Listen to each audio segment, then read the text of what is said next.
সমানবাধিকার সংগঠন centre for protection of Democratic requirement India বা CPDR India human রাইটসের উদ্যোগে এক প্রতিবাদ সভা অনুষ্ঠিত হলো কলকাতার শ্যামবাজার পাঁচমাথা মোড়ে। সম্প্রতি ভোটার লিস্ট সংশোধনের নামে এনআরসি করার চক্রান্ত চলছে। মূলত এটি প্রতিবাদে ও ওয়াকফ সংশোধনী আইন প্রত্যাহারের দাবিতে বাংলা ভাষার অপমান, পরিযায়ী শ্রমিকদের ওপর অত্যাচার প্রতিবাদ সহ একাধিক দাবিতে পথসভায় আওয়াজ তোলেন উপস্থিত মানবাধিকার সংগঠনের সদস্যবৃন্দরা। এদিন সংগঠনের সর্বভারতীয় সাধারণ সম্পাদক অতীন্দ্র ঘোষের নেতৃত্বে পথসভায় পশ্চিমবঙ্গের বিভিন্ন জেলা থেকে একাধিক মানবাধিকার কর্মীরা অংশগ্রহণ করে।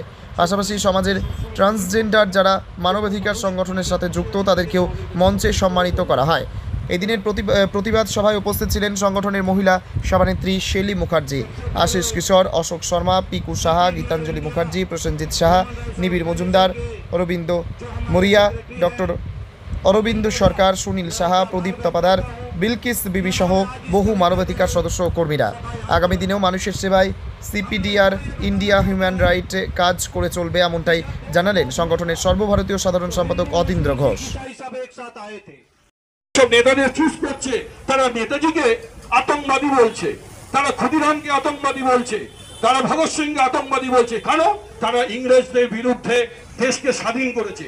আমি এখানে সেই সব নেতা মন্ত্রীদের কাছে প্রশ্ন করতে চাই যে আপনাদের টিকুলে দেশকে আপনাদের মতো অযোগ্য ব্যক্তিদের হাতে তুলে ধরেছে বা তুলে দিয়েছে, আপনারা এখন প্রতিপত্তি কামিয়ে আপনারা কিন্তু বসে জনগণকে ভুল বোঝাচ্ছেন। আজকে আপনারা ভোট দিচ্ছেন রাজনৈতিক কারণে।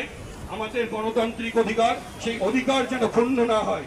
আমাদের অধিকার কোথায় ক্ষুণ্ণ হচ্ছে না? আমাদের অধিকার ক্ষুণ্ণ হচ্ছে যে আমরা ভোট ব্যাংকে ভোট দিতে গেলে আমরা যদি ভোট বুথে গিয়ে ভোট দিই, আমাদের ভোট অন্য কেউ এসে দিয়ে গেছে। কেন সেটা হবে?